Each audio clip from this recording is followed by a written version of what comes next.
Olá, amigos, boa noite! Sejam bem-vindos ao canal Quinta Essência. Esta noite temos dois convidados muito especiais que nos vão trazer como tema do nosso vídeo a Bíblia, ciência e ufologia. Então, amigos, eu peço que vocês possam partilhar este vídeo ao maior número de pessoas possível, deixando o vosso like e subscrevendo o canal Quintessência. Façam os vossos comentários e as vossas perguntas, que no próximo encontro as vossas perguntas serão respondidas, está bem? Então, esta noite está connosco o pastor Eduardo Vigil e o pastor André Marcelino. Vamos apresentá-los para quem ainda não os conhecem, ok?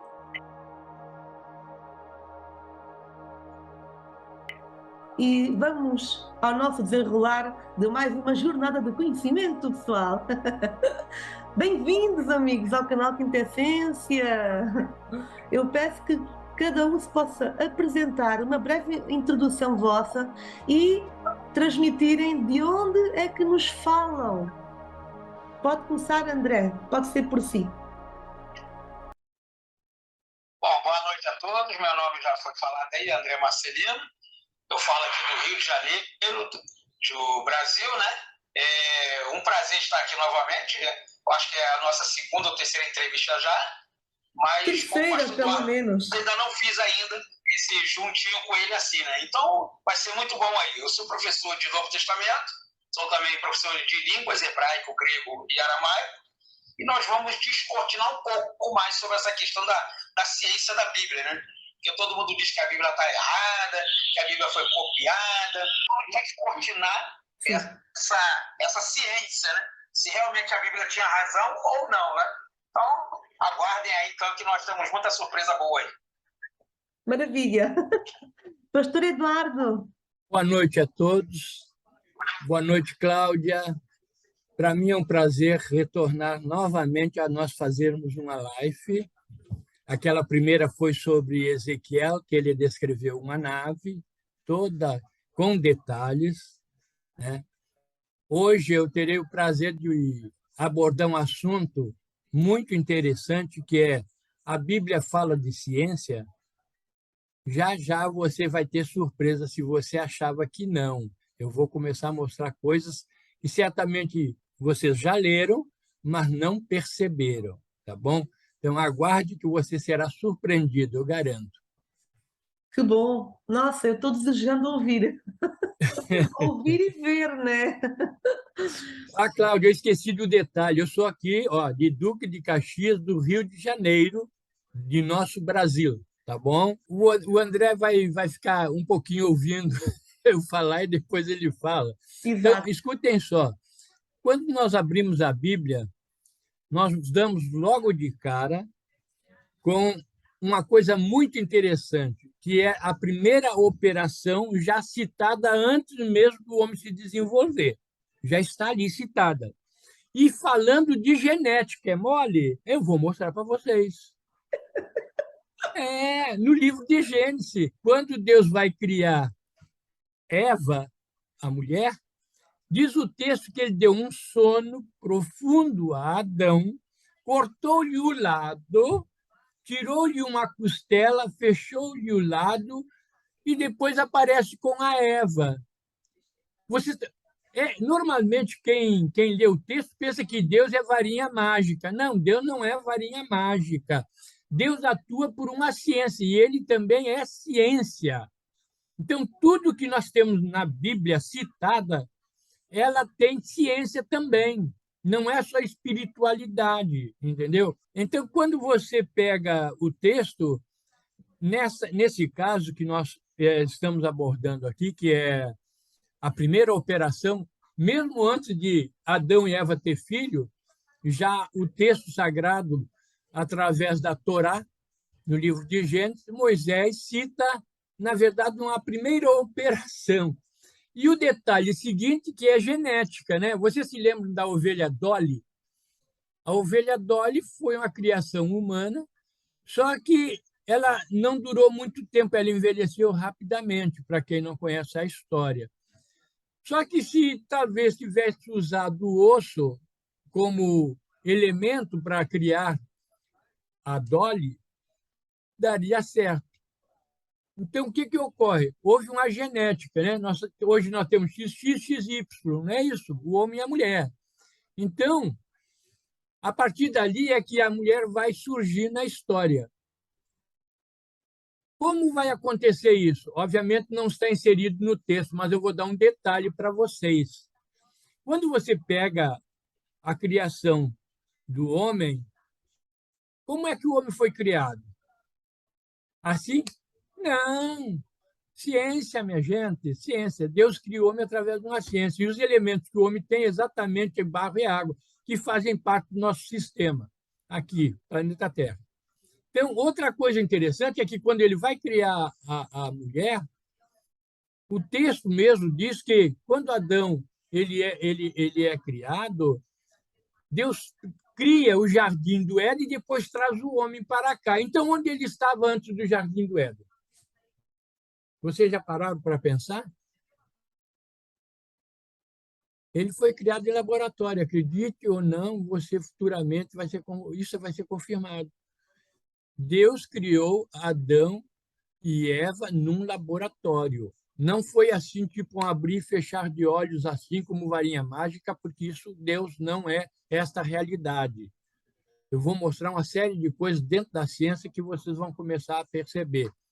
Nós temos vários textos aqui, e eu vou fazer citação de alguns só para vocês verem como a gente precisa estar atento ao texto sagrado. Quando você pega Daniel, o profeta Daniel, no capítulo 12, verso 4, naquela época, 600 anos antes de Jesus, o anjo diz para Daniel isso aqui, olha aqui, ó. Tu, porém, Daniel, encerra as palavras e sela o livro, até o tempo do fim, muitos o esquadrinharão e o saber se multiplicará, que é a ciência. Isso significa, para um bom entendedor que está lendo com atenção, que a ciência só se desenvolveu quando Deus disse é agora, tempo do fim. Por isso mesmo que hoje é muito comum qualquer pastor dizer que Jesus está às portas, porque nós estamos no tempo do fim. Se eu fosse colocar o que está nos circundando em volta e um governo mundial que está para aparecer, está tudo na Bíblia. Está tudo na Bíblia. Mas tudo bem, tudo isso é ciência, tá? Isso que eu estou falando para você também é ciência. Então, olhem agora, como é que pode, veja bem, um profeta 700 anos antes, quer dizer, anterior a Daniel, ele dizia assim, ó, Isaías 40, 22, ao dizer, ele, Jeová, é o que está assentado sobre a redondeza da terra, cujos moradores são como gafanhotos. É ele quem estende os céus como cortina e os desenrola como tendas para neles habitar. O que pode? A gente sabe que a Terra só foi considerada redonda na Idade Média, quando começa a circunnavegação, que o cara dá a volta e chega no mesmo lugar. Dá uma volta e chega lá no mesmo lugar. Como é que pode, né? Mas é possível? Estava já revelado isso aí no livro dos judeus. Está lá. E o interessante é que, naquela época, tinha a ideia de que a Terra era carregada no ombro de um animal. Eu não estou lembrado agora, entendeu? Havia muitas interpretações e ideias malucas, até descobrir que a Terra realmente era redonda. Em compensação, 700 anos antes da Idade Média, está lá a redondeza da Terra. Deus assentado. Isso é ciência. Deus revelando. Entendeu? Quer dizer, agora que eu lembrei, porque está aqui, ó. Naquele tempo, acreditava que o Deus Atlas sustentava a Terra sobre seus ombros. Para vocês terem uma ideia. A ideia, entendeu? Mas já no Antigo Testamento judaico, já constava que a Terra era redonda. Né? Deus está assentado sobre ela. Por que Deus está assentado sobre ela? É outra coisa que a gente sempre tem que se indagar. Ora, se Deus está em tudo que é lugar, ele é espírito, como é que ele está assentado? Ele está sentado porque esse Deus, que ele é onisciente, onipresente, transcendente, imanente, é a causa primária de todas as coisas, ele é um ser energético, minha gente. Por isso que o nosso espírito é uma energia, por isso que a matéria é energia. Quando se fala do Big Bang, da explosão, é ele que gera, por isso que do nada ele criou, porque ele é que cria. Então, ele não pode ser visto por ninguém.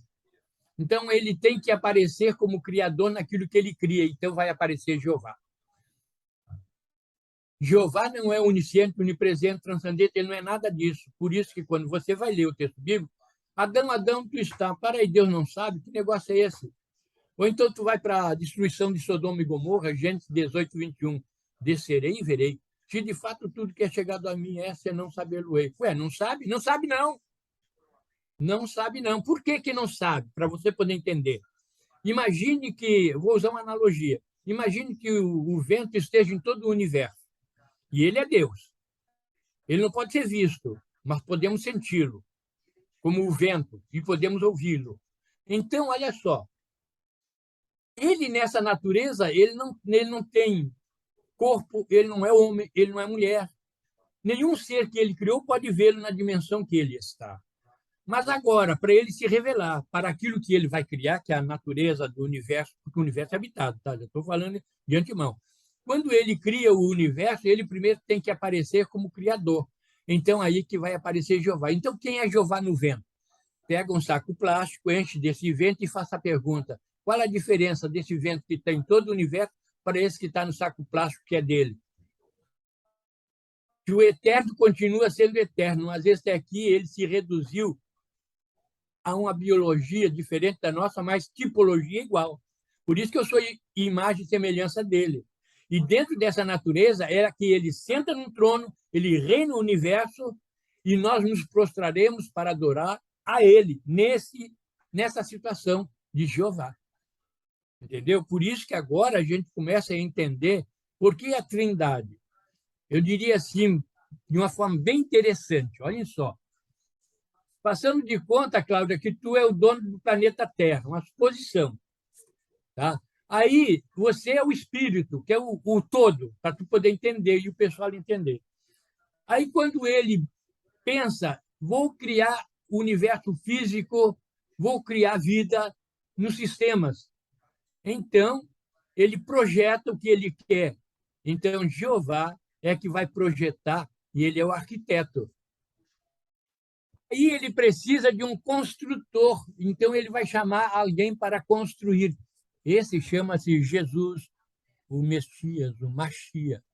Ele é que vai construir. Por isso que a Bíblia diz que ele constrói a terra. É ele, e a terra, quem constrói é ele. Ele é o engenheiro. Por isso mesmo que quando ele está criando, olha agora como você vai entender, gente. Jeová vem para ver como é que está a obra. E ele diz, é isso aí, tá bom. E o abençoou, o projeto. Então podemos dizer que Jeová é Deus? Sim, sim. Porque ele é a revelação daquele que não pode ser visto. Ele se revela através de Jeová.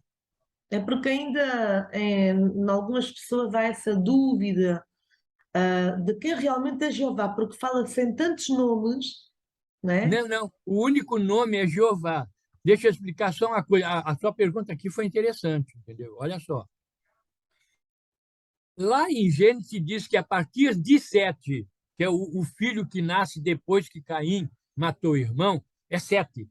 E diz o texto, depois de Sete, o nome do Senhor, que é, vamos usar Jeová, começou a ser invocado. Significa que após a geração de Sete dele para cá, havia um reconhecimento deste Jeová, pode ser que não seja esse o nome que era usado no passado, tá bom?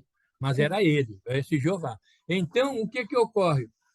Existia, mais à frente, no tempo de Abraão, um rei chamado Melquisedeque, rei de justiça, que abençoa a Abraão e ainda diz sobre o Deus Altíssimo, que é o Jeová que nós estamos falando. Então, havia, como você vê, uma questão de religião, já naquela época, em culto a Jeová. Entenderam? Agora, presta atenção, por que há outros deuses, né? Essa é a pergunta. Como é que surgiram esses outros deuses? Porque só há um Deus, como é que surgiram? Então, vai aqui uma ideia para você começar a entenderem. Quando você pega, por exemplo, os livros da Índia, que é mais antigo do que a Bíblia, e eles falam de Vimana, que é nave, você vai ver no Mahabharata, por exemplo, citações dos deuses lutando com armas destruidoras na época, um contra o outro. Eu não sei se alguém já leu isso aí, no livro de Mahabharata conta tudo isso aí, entendeu? Então, ocorre o seguinte, agora vamos para lá.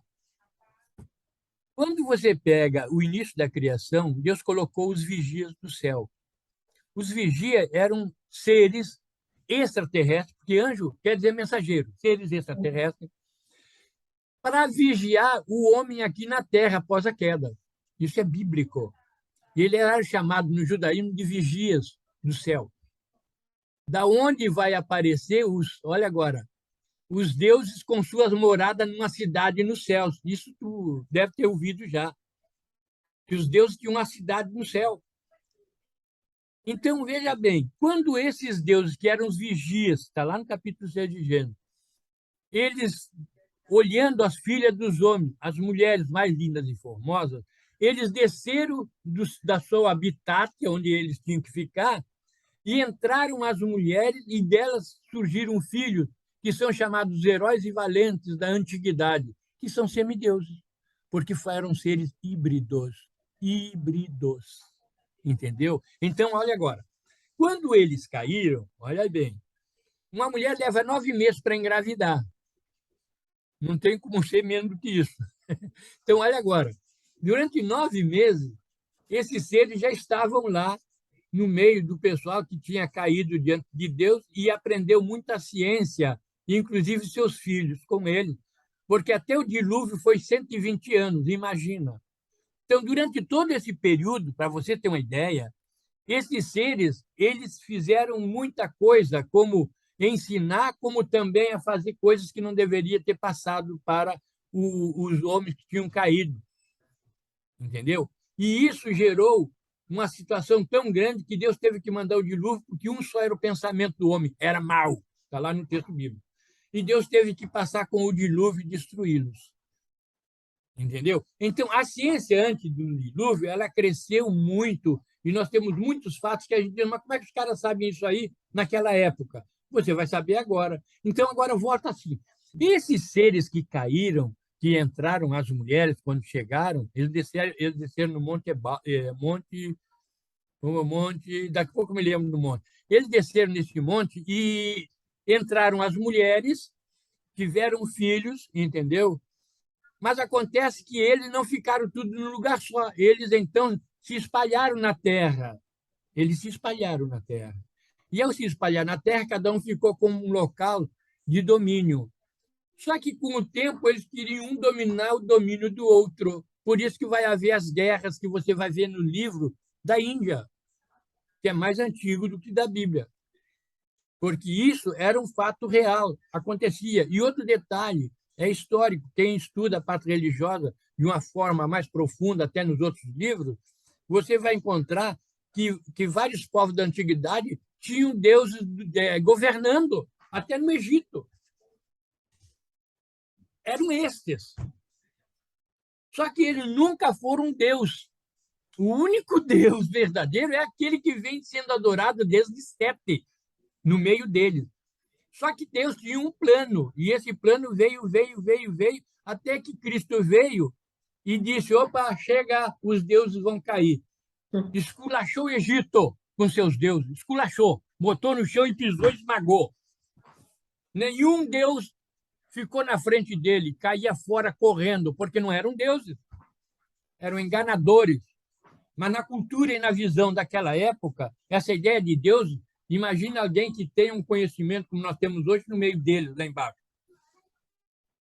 Imagine eu jogar um holograma para eles, um sistema de som para eles, uma arma de destruidora, onde ele não sabia nem uma lança, algumas coisas primitivas, e ele com armas na mão destruindo. Então, é aí que a gente tem que entender por que eles eram deuses, porque eles tinham realmente, inclusive, meio de transporte. Você vai ver no passado as vimanas no meio da Índia, é porque eles tinham meios de transporte. Entendeu? Então, é aí que vai surgir todo esse tipo de coisa. Porque o único Deus, na verdade, é Jeová, que é aquele que é o que vem representando o todo, o invisível, o espírito, a energia, o ser energético. Porque Deus é um ser energético. Por isso mesmo que, se você parar para pensar, e se você conhece a astronomia, veja como é o universo, é tipo uma espiral, não é isso? Olha lá. E nós estamos quase lá na ponta do espiral. Então, preste bem atenção. Quando há explosão e que começa a aparecer a matéria, é uma matéria que ela não sai assim, espalhando para tudo que é lado. Ela sai organizada. É incrível, Entendeu? é verdade. Ela sai organizada.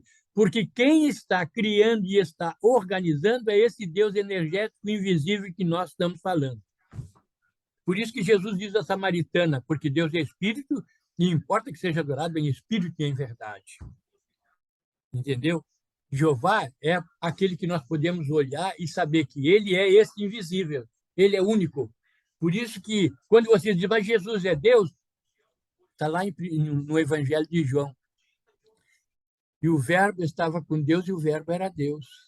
Jesus é Deus. E quando você pega o nascimento do menino Jesus, é dito que é Deus conosco, Emmanuel, Deus conosco. Está lá. Será que ele não é? Interrogações dessas começa a dar muitas mesmo. Vou mostrar para você o seguinte.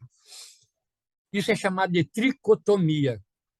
Nós temos um corpo, nós temos uma alma e nós temos um espírito. Dicotomia é aqueles que creem que nós temos um corpo e alma e espírito é uma coisa só. Então, vou explicar para vocês o que é a tricotomia, porque não é dico, é tricotomia.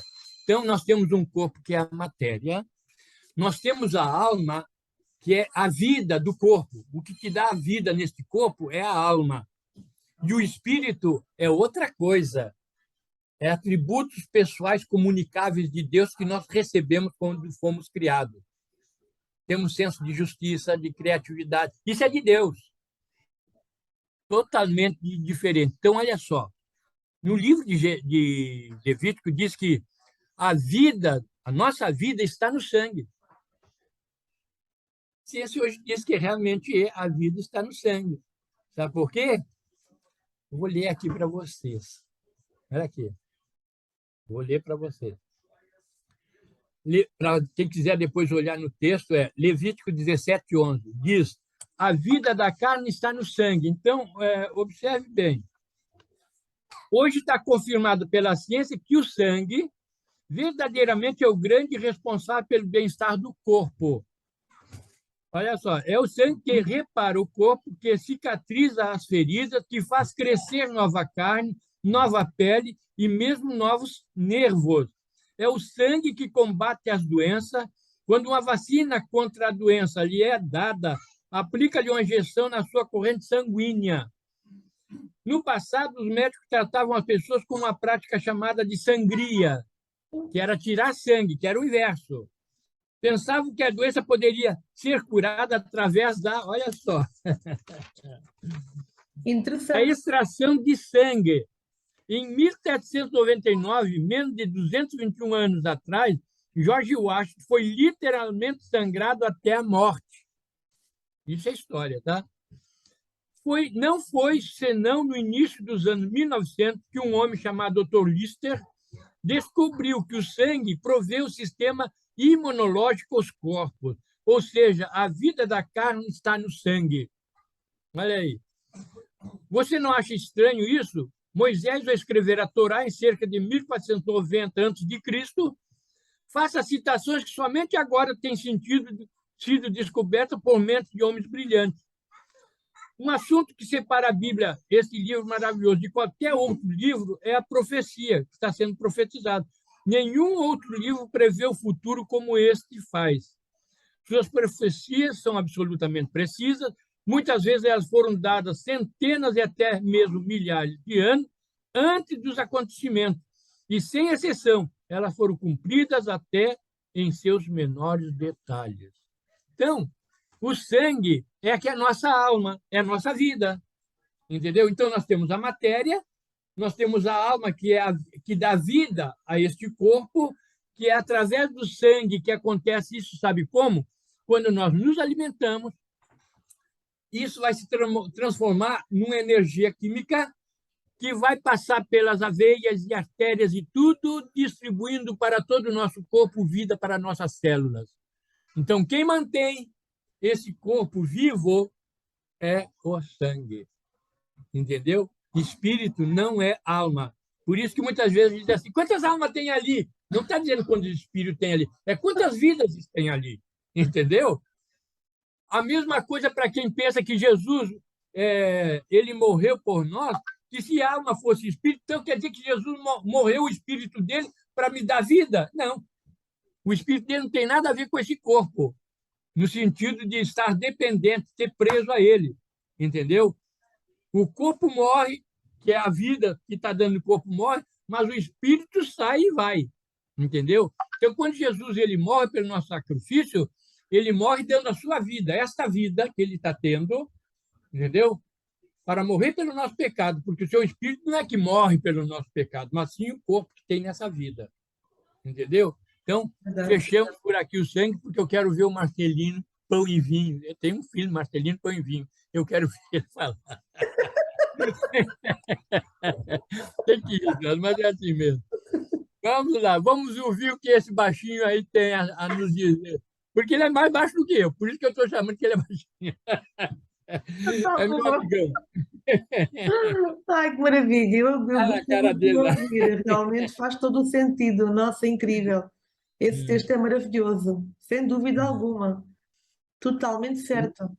O sangue é vital para nós. É, Esse aí é que dá vida ao corpo. é verdade. Então, a alma não tem nada a ver com o espírito. Tem gente falando, saindo do próprio texto. Sim, Paulo fala isso, que é tricotomia, porque ele diz que a palavra de Deus é tão poderosa que ela faz a divisão do corpo, da alma e do espírito. com certeza. Nossa, agradeço a Tá sua bom? participação. Vamos aqui ao nosso amigo André. André. Isso, eu quero ver esse baixinho falar. Ele lá.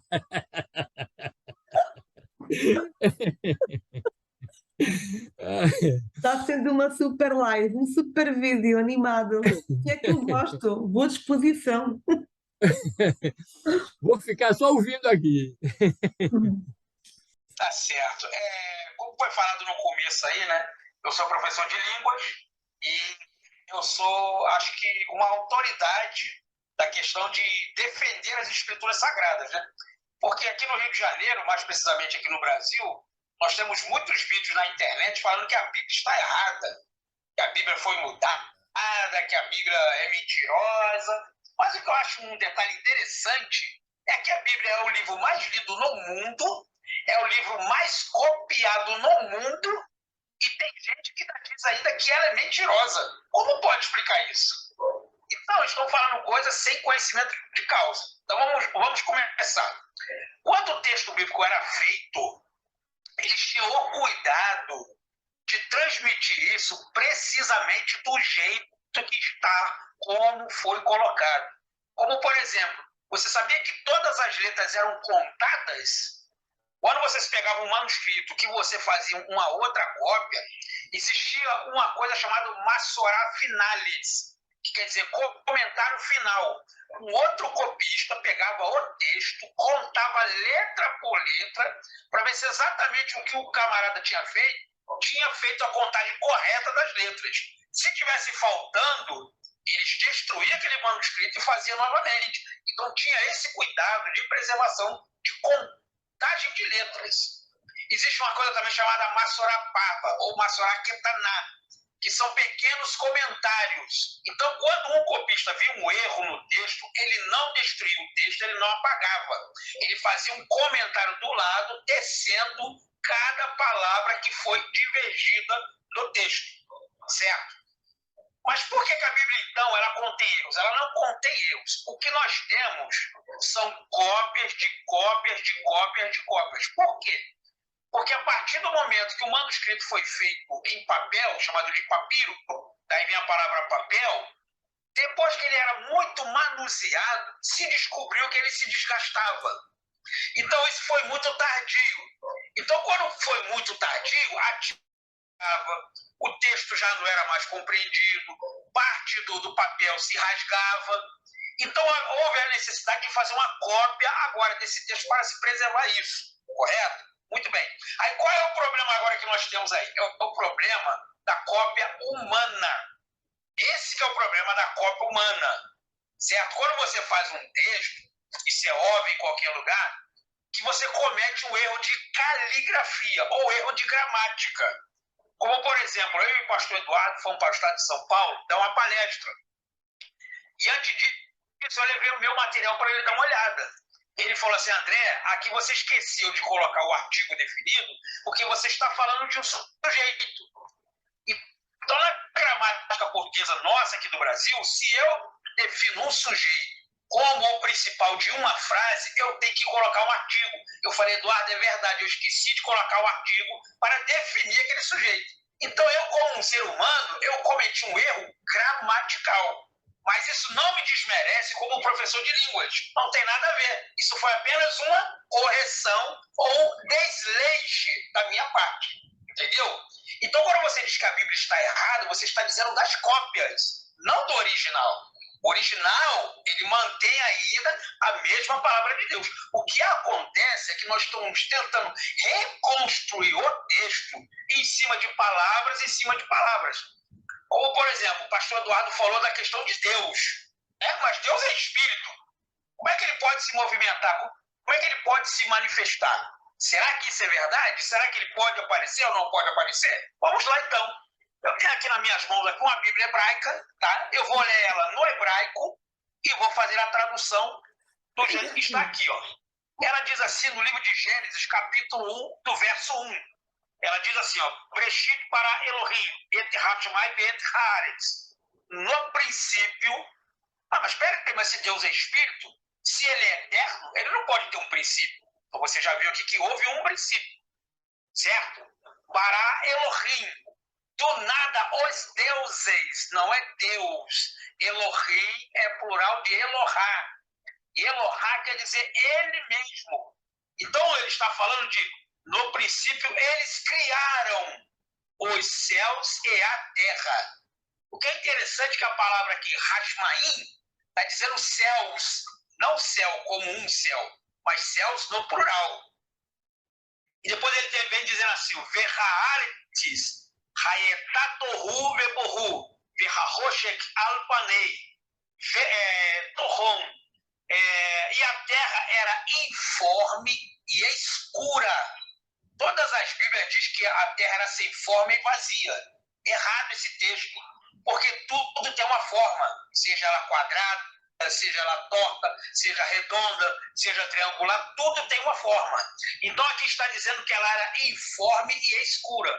Agora presta atenção nessa passagem agora. Beruá Elohim Merahefete. E o espírito de um Deus se movimentava, Alpanei Verramaim. E o espírito de um Deus se movimentava de um lado para o outro sobre as águas. Quando ele diz aqui Verruá, ele está dizendo que o espírito, Elohim, de um dos deuses. Ele não está definindo como um Deus, mas ele está mostrando que existe um Deus dentro de outros deuses que se manifestava e se deslocava de um lugar para o outro velozmente. Isso é que o texto hebraico está dizendo. Existe uma outra tradução também chamada Septuaginta, tá? Essa é a versão grega do Antigo Testamento, tá? Ela foi escrita no ano 300 a.C. Olha o que ela também diz aqui, ó. Tem poia-se, roteos turano, caitengues. No princípio, novamente aqui, ó. Fez Deus os céus e a terra. Eteguerre hauratos, caicatas que altos, caescotos, e pano abulso. E era escura e uniforme. E estava sobre o abismo. Agora, olha só. Epneuma teiu epifereto, epano torridatos. E o espírito, novamente, de um Deus, com letra minúscula, epifereto, é o imperfeito do verbo presente fero, que quer dizer se deslocar de um lado para o outro velozmente. Por isso que ele usa a palavra fero, tá? Epano turridatos, sobre a face das águas.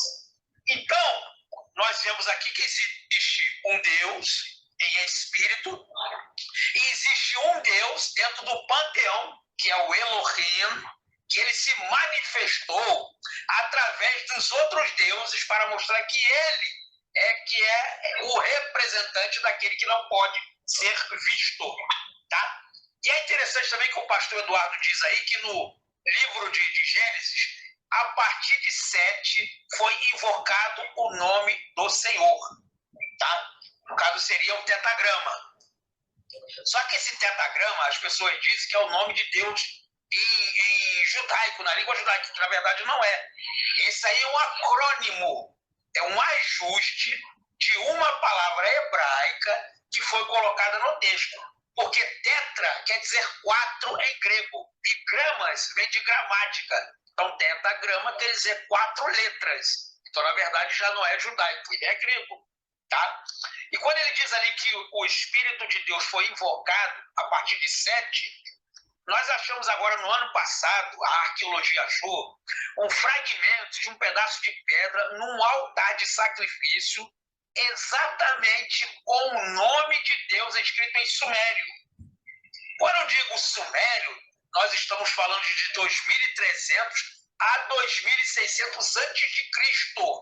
Então é muito longe, já de muito tempo, já se invocava o nome de Deus. E Deus realmente tem um nome. Só que nesse tempo todo se perdeu essa pronúncia, tá? Muitos dizem que é Jeová, outro diz que é Jeová, um diz que é Yahweh, outro diz que é Yahô. Isso depende muito da pronúncia e do lugar que você está, tá? Ele diz aqui, o Eduardo também falou uma coisa muito interessante sobre a questão que ele fez com Adão, a questão da operação que ele fez com Adão. Então quer dizer que Deus se manifesta ao homem? Sim. Lá no texto de Gênesis também diz que à tardinha Deus vinha falar com o homem. E ele se aparecia no jardim do Éden para falar com o homem. Então ele era físico, ele era visto e ele era ouvido também. Isso vamos deixar bem claro no texto bíblico. Que diz que quando Adão ouviu a voz de Deus e se escondeu, na verdade você tem duas pronúncias ali. Ele diz que ele ouviu o ruído de Deus aparecendo sobre o jardim, quando ele comeu o fruto e ele se escondeu, e depois ele ouviu a voz de Deus dizendo: Adão, Adão, aonde tu estás? Então Deus se manifestava, Deus era visto e ele aparecia. É interessante também que eu estou fazendo um trabalho de tradução do livro de Ezequiel, que o pastor Eduardo pediu para mim fazer. Quando Ezequiel, lá no capítulo 1, diz que eu olhei para os céus e tive visões de Deus, a palavra verraiade quer dizer, eu olhei. Quando ele diz que ele olhou, nós temos uma palavra no hebraico que diz, se manifestou e apareceu e eu vi. É a mesma coisa que você dizer assim, eu estou olhando para a Cláudia, eu estou vendo a Cláudia. A diferença na língua portuguesa, sim.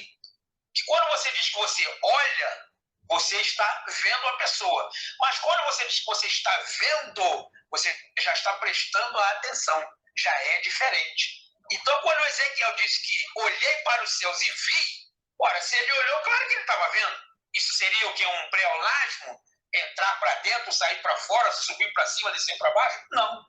Quando ele diz que ele olhou, ele realmente viu a manifestação de Deus sobre a vida dele ali.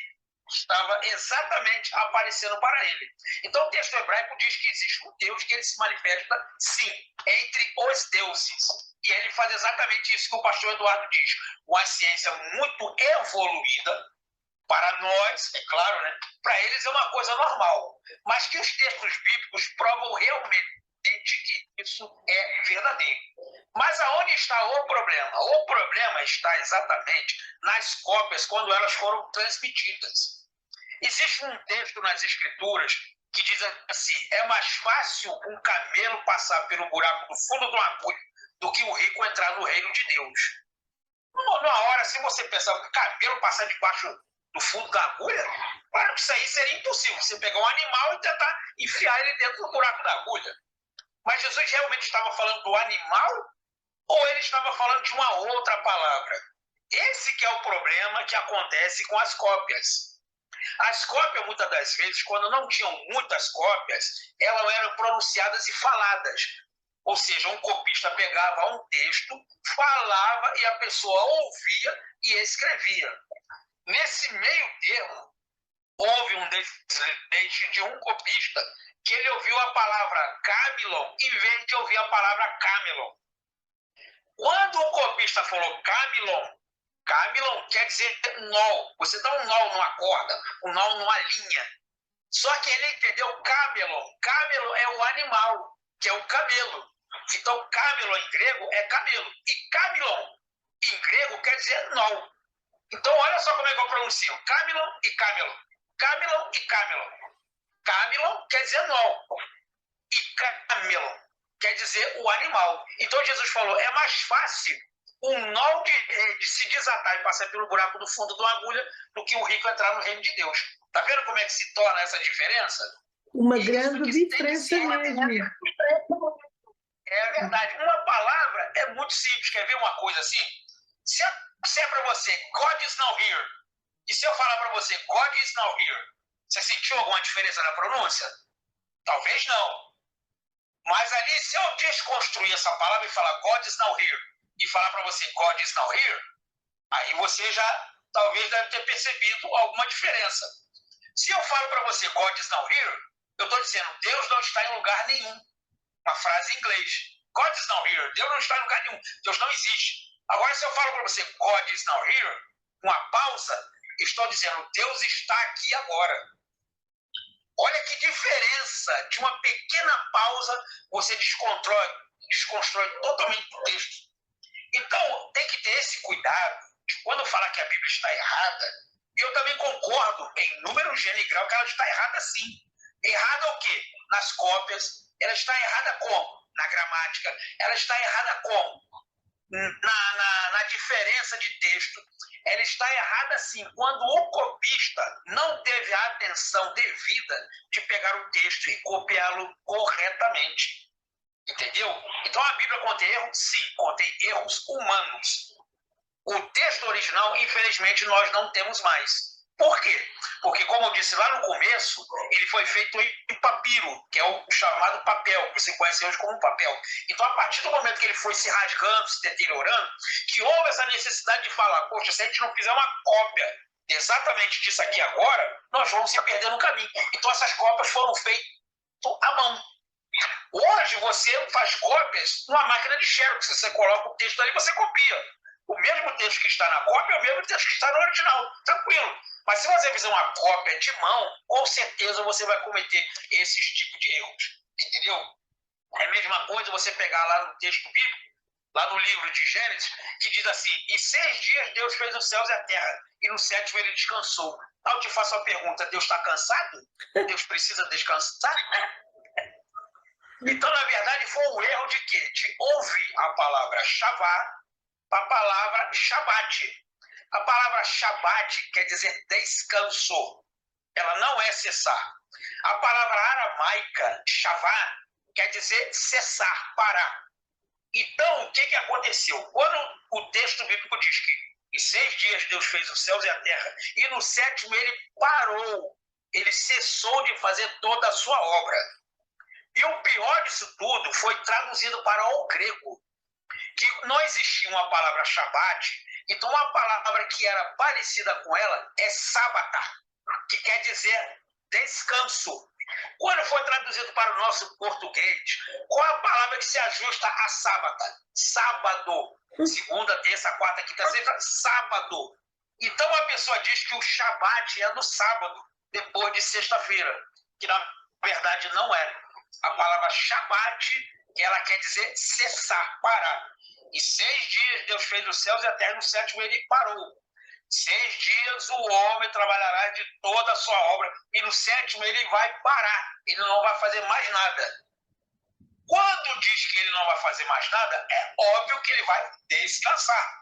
Então, se entenderam que essa palavra Shabat seria descansar, mas ela foi muito mal introduzida no texto de Gênesis, quando Deus diz que em 6 dias Deus fez os céus e a terra, no 7º ele descansou. Mas Deus não precisa descansar, isso é óbvio.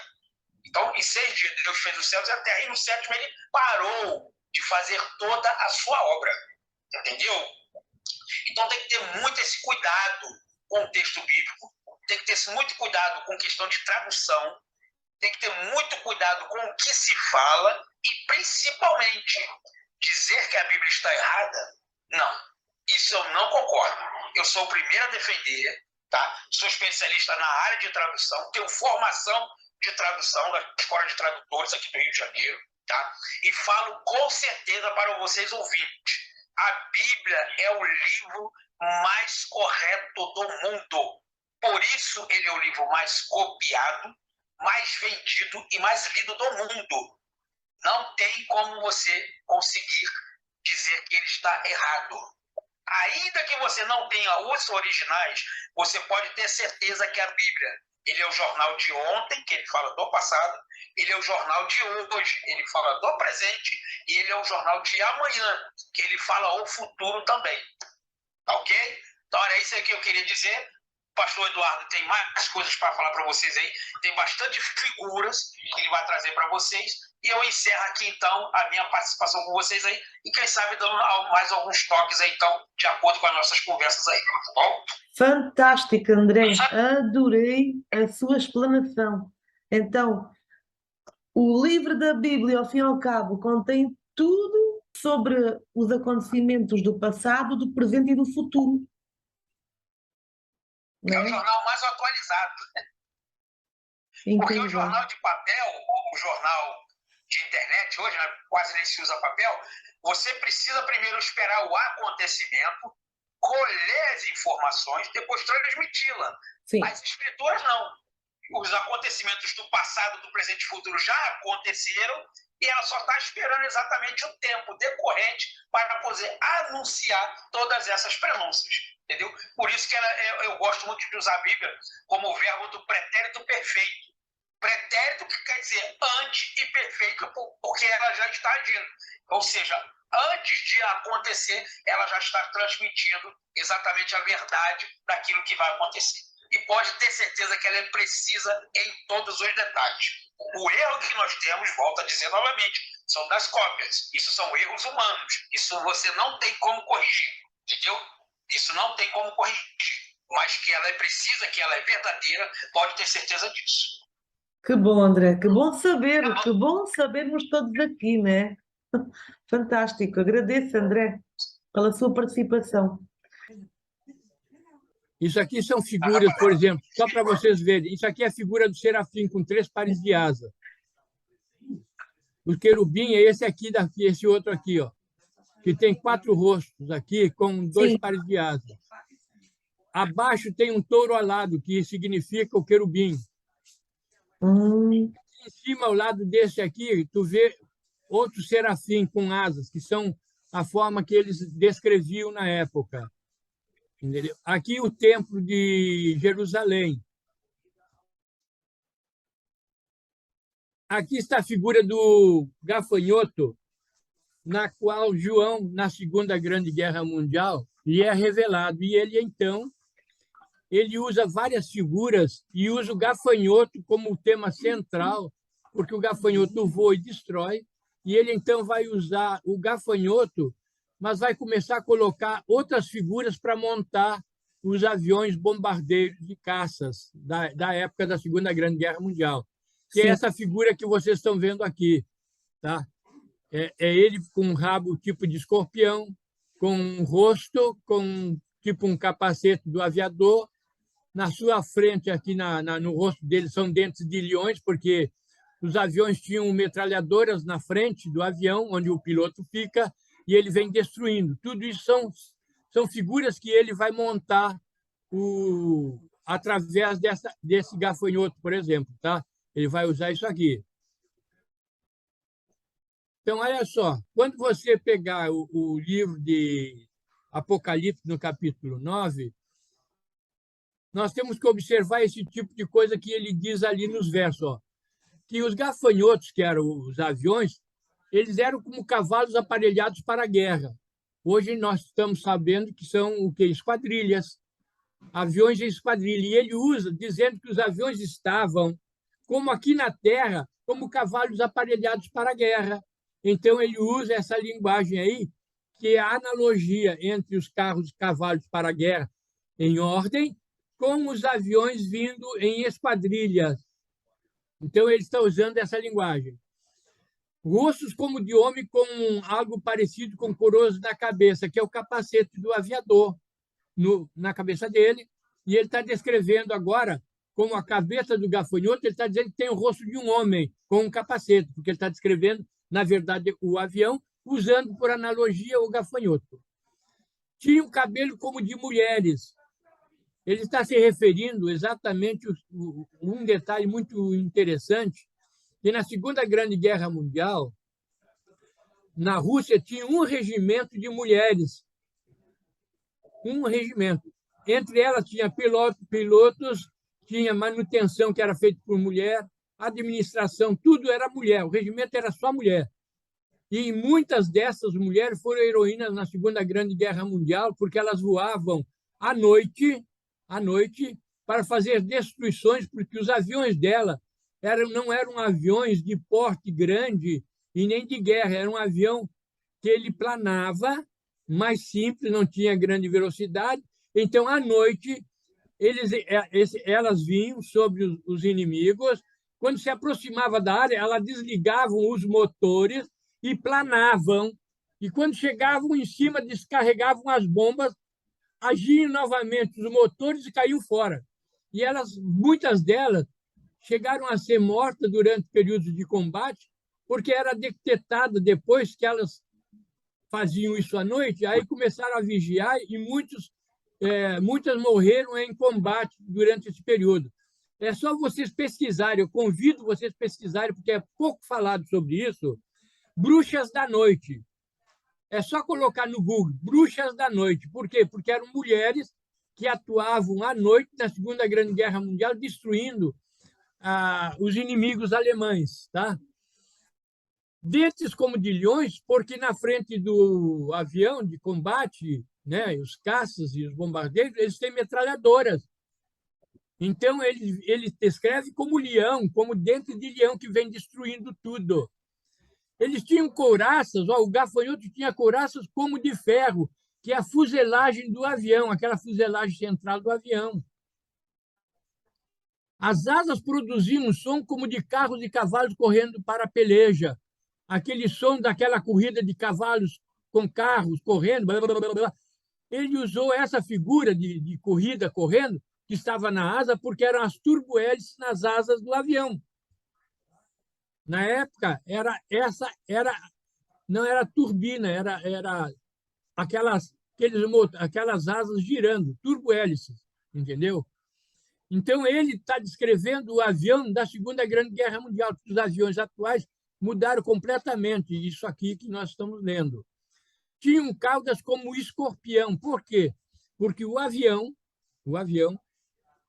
de combate da época, os bombardeiros, eles lançavam as bombas lá atrás. Quando chegava na área, o piloto avisava para eles descarregarem as bombas lá atrás.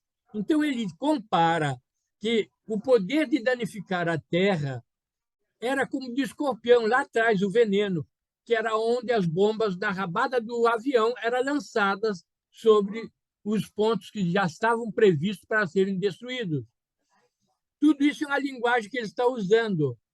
O tempo de vida deles, do gafanhoto, era de 5 meses. Por quê? O gafanhoto tem 5 meses de vida mesmo. E ele usa esse mesmo tempo para dizer o seguinte: como os aviões eles estão em guerra, em constante guerra, a vida útil do avião, nesse período, era como do gafanhoto, 5 meses. Porque o avião era destruído, os pilotos, muitos morriam também, e outros eles conseguiam se salvar através de paraquedas e de outros elementos. O item 9 que eu não falei, diz assim, ó, e tinha um rei, olha agora, onde vai aparecer agora Hitler. E tinha um rei que era o mensageiro do abismo. Olha aí. Cujo nome em hebraico era Abaddon e em grego Apolion, que significa destruidor. Por quê? Porque quem começa a guerra através do céu destruindo é exatamente Hitler na Segunda Grande Guerra Mundial, quando já existe o quê? Os aviões bombardeiros. Na Primeira Guerra Mundial, não existia bombardeiros.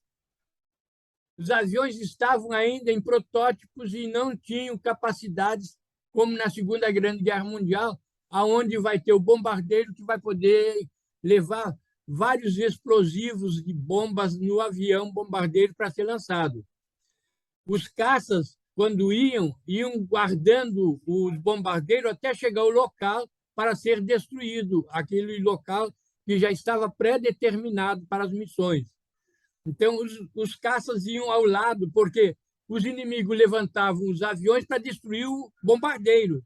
Então, os caças saíam do bombardeiro e iam combater os caças inimigos para que o bombardeiro pudesse cumprir a sua missão, que era destruir jogando as bombas lá. Entendeu? Então, esses detalhes aqui são os detalhes que o João, no Apocalipse 9, ele vai descrever em detalhe. Por exemplo, quando fala que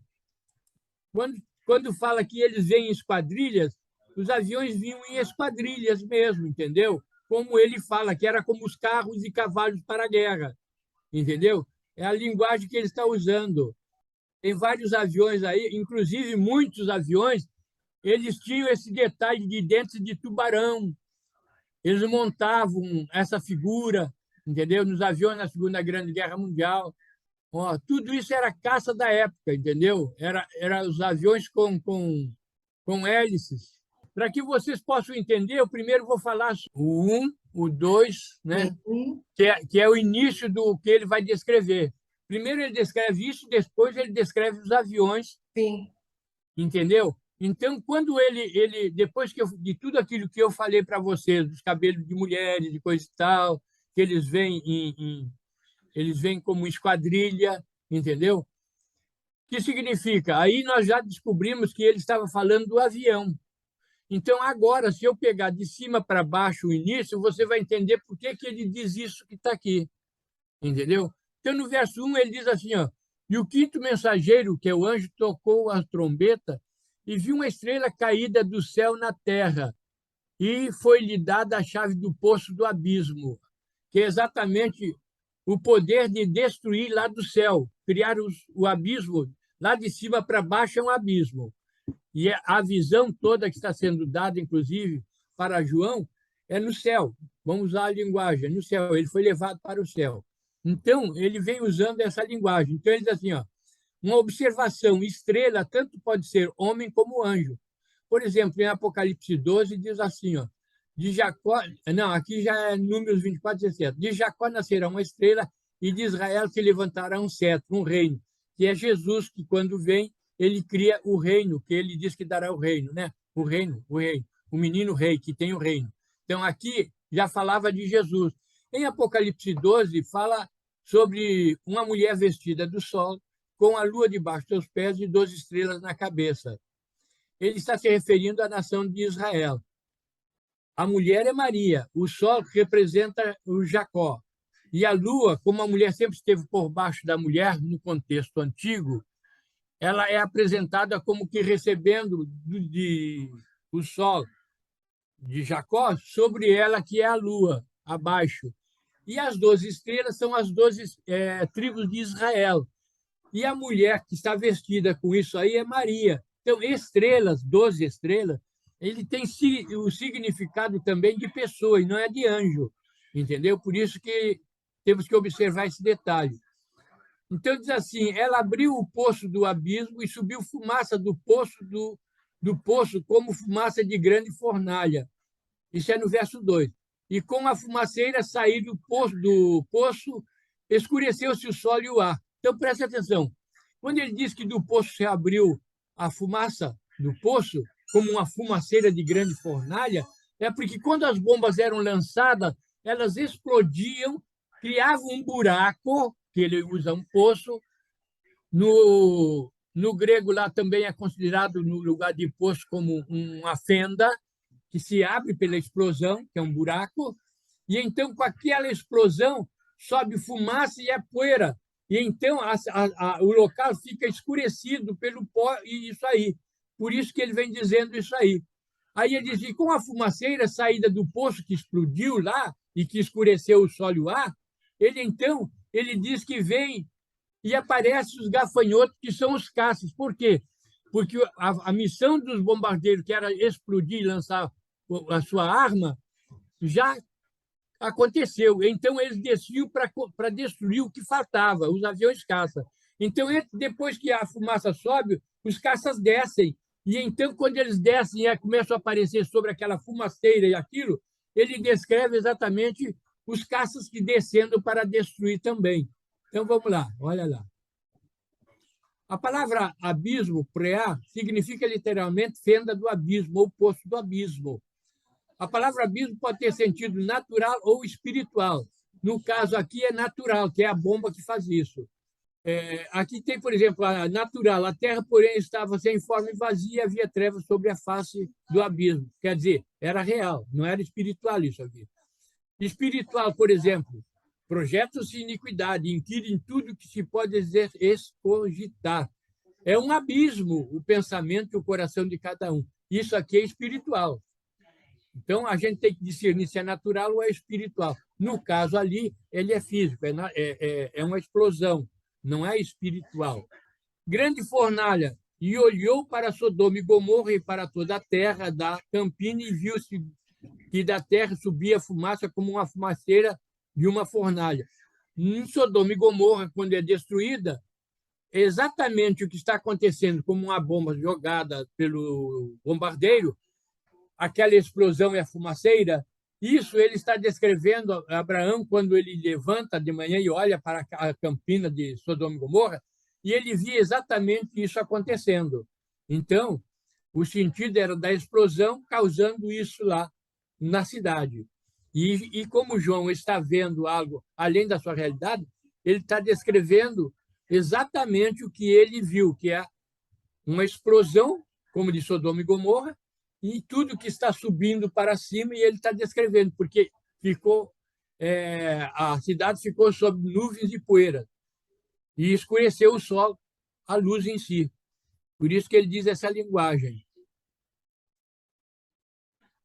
Verso 3, aí é onde entra o que eu falei. Também da fumaceira saíram gafanhotos para a terra, ou seja, da explosão apareceram os gafanhotos.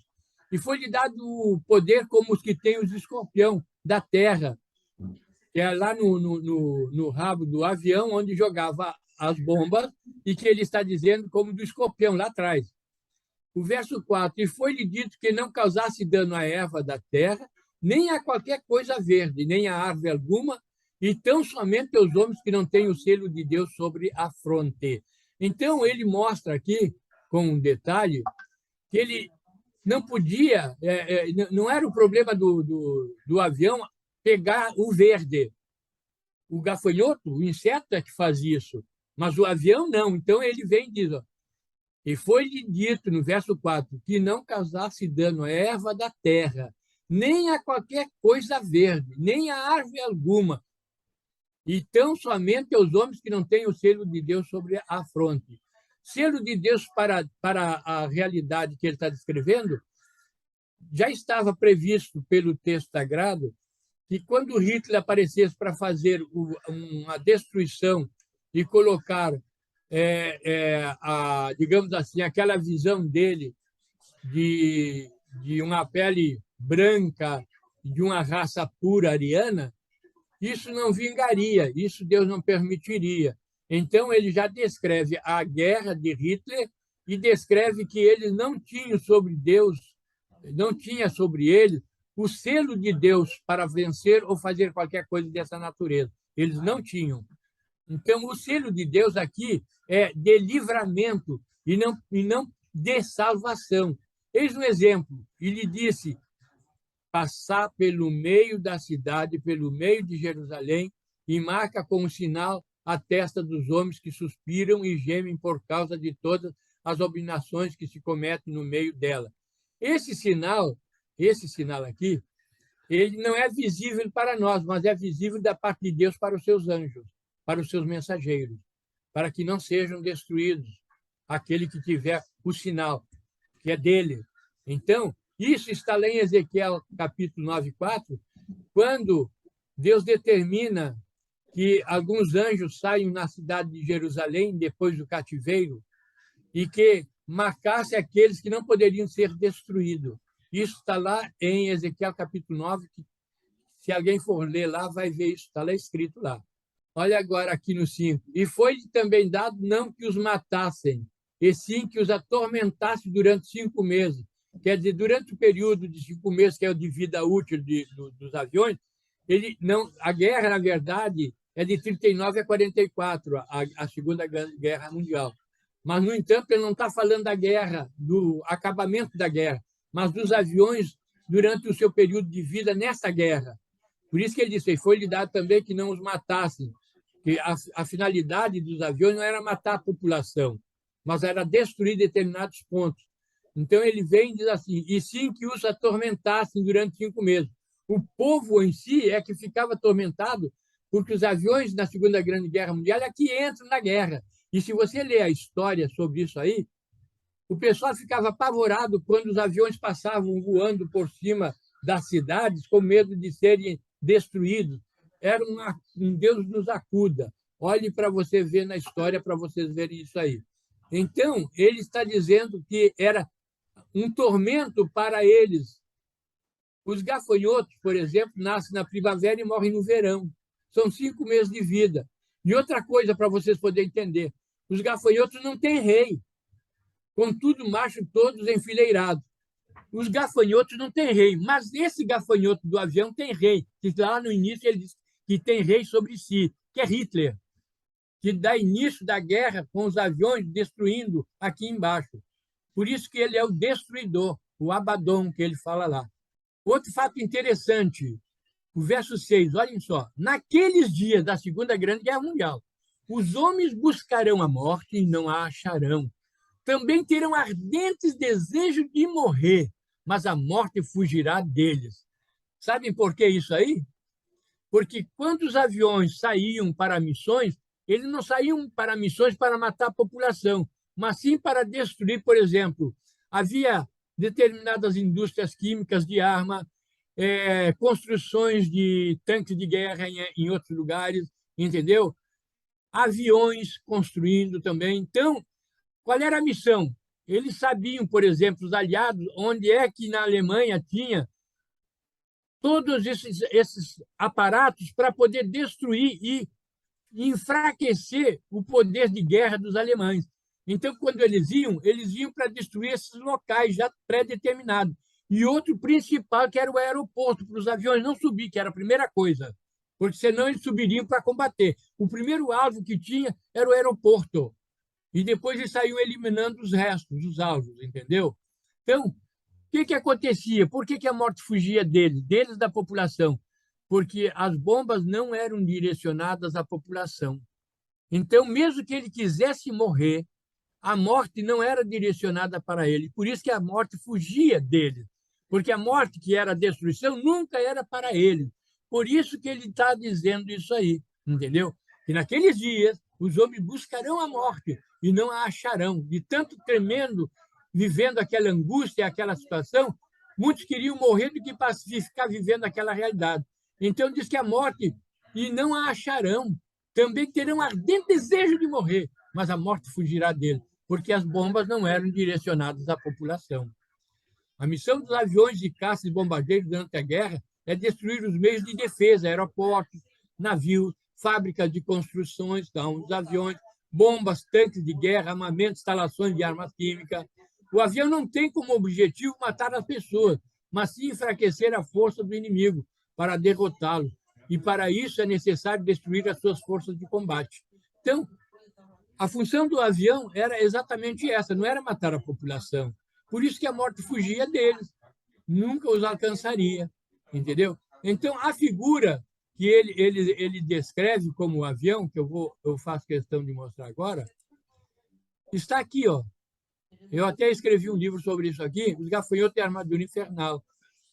Ele usa o gafanhoto, só que no gafanhoto ele vai colocando a cabeça de um homem com capacete, ele vai botando a estrutura como uma armadura de metal, que é exatamente a parte do avião central, tá? Ele vai descrevendo as asas que fazem barulho com as turbohélices ali. Ele faz que o gafanhoto era como o escorpião lá atrás. Então, todas essas figuras unidas, elas retratam exatamente os aviões na Segunda Grande Guerra Mundial. João montou as figuras e quando você vai montar conforme ele descreveu, é exatamente essa figura que você está vendo. E embaixo você vê, no caso, a cidade sendo destruída, porque aqui na figura está caindo bombas sobre a cidade.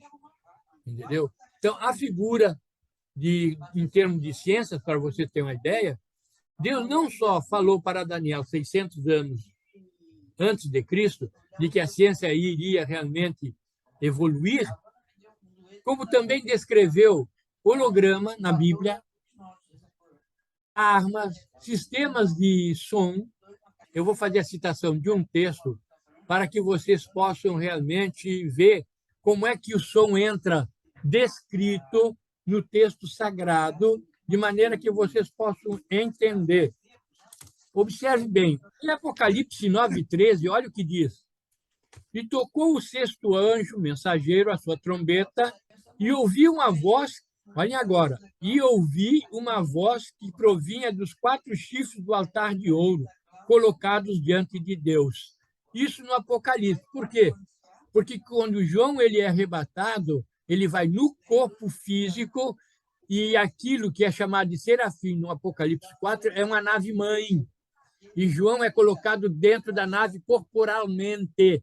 E diante de Deus existe uma mesa, tenta imaginar uma mesa quadrada. Vocês já viram um chifre de carneiro? Aquele chifre que é o chofar, na Bíblia é chofar, por isso que é chifre aqui, entendeu? Nos 4 cantos tem exatamente como um chifre, aonde sai som nos 4 chifres que estão diante de Deus, que é um sistema de som. Agora, para matar e tirar dúvida, eu vou ler mais um aqui.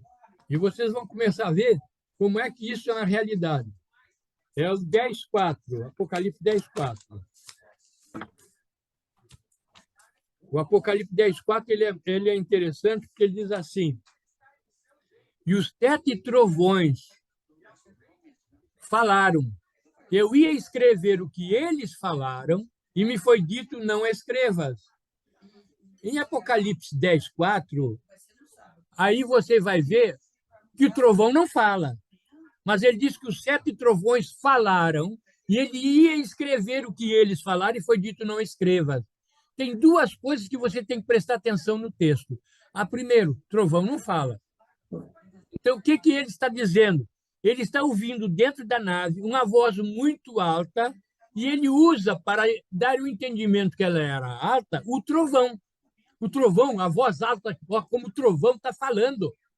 Então, o sistema de som dentro da nave, como um trovão que está falando ali. O trovão não fala, faz barulho. Então, ele está dizendo que a voz era muito alta, era um sistema de som dentro dela. E a mesma coisa entra naquele texto que eu li, que em uma mesa com 4 chifres, que é sistema de som ali, que sai diante de Deus, dentro da nave. O outro detalhe, ele diz assim, mas não escreve o que eles falaram. Espírito escreve? Claro que não.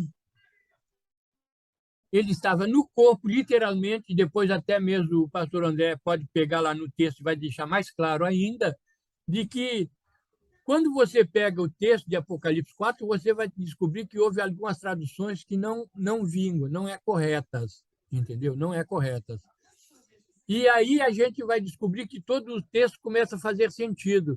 Na verdade, João foi levado para dentro da nave, que é uma nave-mãe, e lá dentro ele vai ver 4 criaturas viventes, que significa 4 pilotos que têm a volta da nave, porque essa nave não faz curva. Quando ela quer voar para um lado, igual o do querubim, ela voa. Se ela quiser voar para o outro, ela não faz curva, não. Ela só muda de direção com o piloto. Então, lá dentro, esses 4 animais que nós estamos falando em Apocalipse, eles muitas vezes falam para ele, é isso e aquilo, é o piloto mostrando, falando, a visão, digamos assim, como holograma sendo colocado diante dele do que vai acontecer. Porque isso que estava para acontecer, diante de Deus, é um fato consumado, por isso que já está revelado, entendeu? Então, lá ele está ouvindo e está vendo e está escrevendo ao vivo. Ele não foi levado em espírito. Lá tinha, para você poder entender, vou usar nossa linguagem moderna, ele tinha papel e caneta, só para vocês poderem entender. Aí você diz, mas isso é possível? Sim, eu mostro na Bíblia, em outros textos, que isso é possível.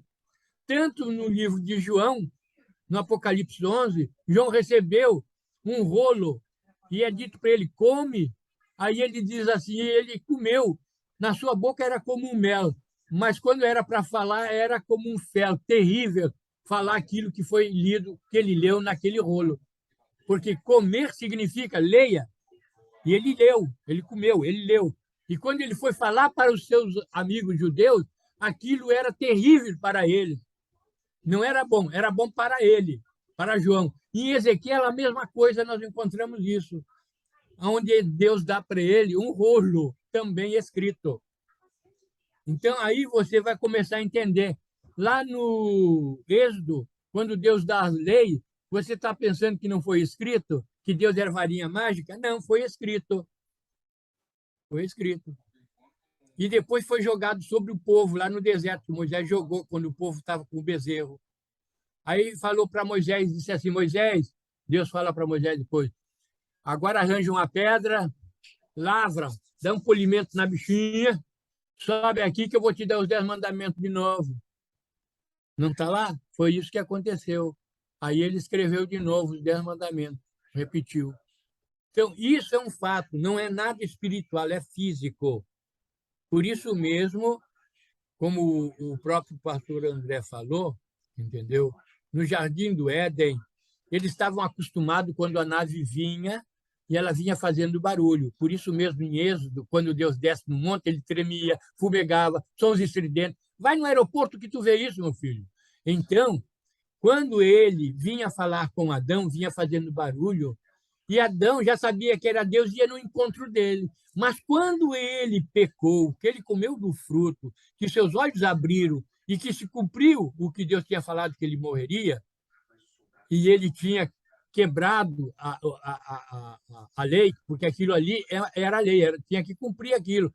Tu é livre para fazer o que tu quiser, mas não come daquilo ali, da erva, do fruto do conhecimento do bem e do mal.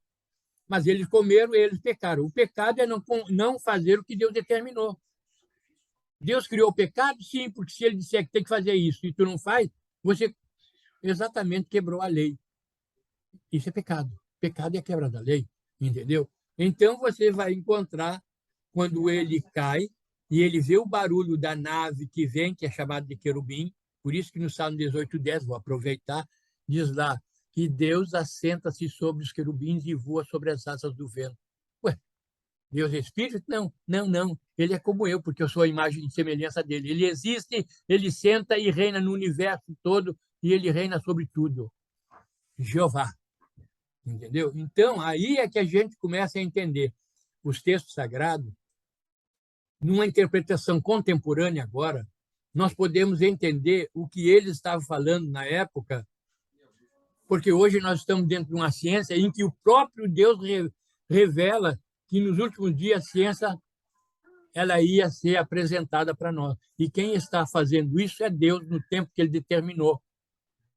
Entendeu? Não é porque nós somos sábios, não. Deus começou a destilar conhecimento para nós, minha gente. Entendeu? Para nós. E é isso que acontece até hoje. Nós não estamos pensando que nós somos muita coisa, não, porque isso está sendo dado. Tem cientista que dorme, no outro dia acorda, descobriu determinada coisa, simplesmente descobriu na área dele. Sonhou e descobriu. Tem casos assim. Então, minha gente, a Bíblia tem, sim, ciência nas Escrituras. Tem. Só que no passado, eles descreveram da forma deles. E hoje nós podemos usar o conhecimento que temos hoje, que Deus nos deu, através da ciência, para entender exatamente o que eles estavam falando na época. E isso não muda nada a nossa fé, não tira nada da nossa realidade fundamentada no Evangelho do Senhor Jesus.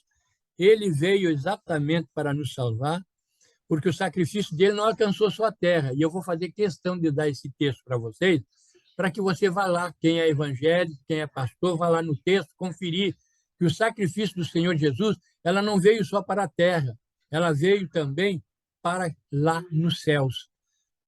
E para fechar, quando Jesus ele sobe para o Pai de vez, sabe o que acontece? Há uma guerra no céu, no reino, no universo lá para cima, aonde Satanás é expulso de lá e lançado sobre a terra. Satanás não está mais lá, está sobre a terra. Por isso que em João, o Evangelho de João, Jesus diz assim: eis que o príncipe deste mundo vem e eu não tenho nada com ele. Por que ele diz que vem? Porque quando ele subisse, ele seria mandado para cá e não tem nada com ele. Entendeu? Está tudo nos textos sagrados, está tudo revelado. Basta você simplesmente começar a colocar os textos na posição e observar, porque todos eles se encaixam. Isso se chama hermenêutica, a arte de interpretar. Não é pegar um verso isolado e jogar no ar. Você não pode tirar do contexto e muito menos de textos paralelos e muito menos deixar de conhecer determinadas coisas que nós temos que conhecer para poder fazer uma interpretação. Você tem que conhecer geografia bíblica, você tem que conhecer a questão social, religiosa dos judeus, do judaísmo, entendeu? Para você poder entender textos bíblicos. Então, isso se faz necessário. Os detalhes interessantes aqui. Ele diz assim, ó, Cairotelalessa, Aiepta Brontai, Remelografem, Caiecosa Fonenco, Urano, Legosan, Esfraguir, Soelalessa, Aiepta Brontai, Caimealta Garpsies. Estão traduzindo, Caiotelalesse. E quando falaram Aiepta Brontai, os 7 trovões. Na verdade, não falaram os 7 trovões. Ele ouviu uma voz como se fosse, vamos dizer assim, uma caixa de som que seria muito alto, que ele comparou como o trovão. O trovão não fala. Então ele diz, não, Cairotelalessa, Aiepta Brontai. Porém, quando falaram os 7 trovões, só que trovão não fala. Ele está usando uma analogia com um som muito alto, como se fosse um trovão, tá? Remelografem, esse remelon aqui, eu me dispus, eu estava pronto para o quê? Grafem, a escrever, tá? Caiecosa fone, e ouvi uma voz, em Torrura no legou cessando, dos céus, e me dizia, espraguiçam raelalessa, cela, ou seja, fecha, não diga nada, cala a boca, fica na sua, seria mais ou menos isso aí. O que falaram os 7 trovões, o que você ouviu das caixas de som, vamos dizer assim, o que elas falaram, cai me alta grapsias, e não as transmita. Então, na verdade, ele está dizendo isso aí. Então, possivelmente existiriam caixas de som, que seria um som muito alto, que falava com ele, que ele entendeu que aquilo parecia um trovão. Então, na verdade, você vê aqui que no texto grego que nós estamos falando do Novo Testamento, a palavra brontais, que quer dizer trovão, ela não é caixa de som. Caixa de som é uma palavra portuguesa, que você inventou agora. Caixa de som de um Rometíade, caixa de som de uma vitrola. Então, no texto grego, na época dele, não existia caixa de som. Então, ele tinha que entender aquilo ali, fazendo uma analogia a alguma coisa. Então, ele entendeu que aquele som muito alto parecia como se fosse um trovão. Então, na verdade, o trovão não fala, certo? Existia caixas de som, sistemas de comunicação, que ele entendeu que era muito alto como um trovão. Entendeu? E falou para ele não escrever. O que você viu e o que você ouviu, não escreva. E aqui está dizendo que ele me dispôs a escrever. remelam aqui, ó. Eu estava pronto para começar a escrever. E como o pastor Eduardo mesmo diz, o espírito não escreve. Certo? Então, na verdade, ele foi levado no corpo. E Apocalipse capítulo 4 diz exatamente isso aí. E eis que eu vi uma porta que estava sendo aberta no céu. E uma voz que me dizia, vem para cá, que te mostrarei as coisas que brevemente irão acontecer. E ele então foi levado em espírito. As pessoas dizem que ele não foi levado no corpo, foi levado no espírito. Muito bem, eu até concordo com você, mas eu faço uma pequena pergunta. Se ele foi levado em espírito e o corpo ficou, para que a porta tinha que ficar aberta para ele poder entrar? O espírito não precisa de porta aberta. O espírito entra em qualquer lugar. Porta fechada, sem porta, não interessa. Então, na verdade, a porta abriu e chamou ele e ele foi levado no corpo. Isso é um detalhe interessante aí, que no texto grego fala exatamente sobre isso aí. Com certeza. Não vamos estender o horário também, né? É verdade. Nossa, que maravilha. Eu adorei a nossa live, a nossa videoconferência. Para mim foi fantástica.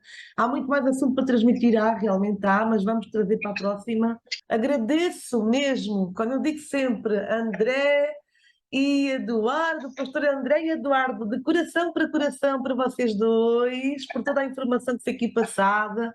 E agradeço a todos vocês aí em casa por nos estarem a assistir, que eu peço mais uma vez que possam partilhar este vídeo ao maior número de pessoas possível, deixando o vosso like e subscrevendo o canal Quinta Essência. Vamos divulgar estas informações que de veras são realmente importantes para que as pessoas entendam que realmente há muita coisa que se fala por aí que não é bem assim e que tem que ser bem analisada antes de nós dizermos se é A, se é B. Então vamos estudar o assunto, analisá-lo e escutar as pessoas que entendem deste assunto, aqui como os nossos amigos convidados, pastor André e pastor Eduardo, que realmente não há dúvida que estão muito embrenhados neste assunto e que conhecem a verdadeira natureza das coisas.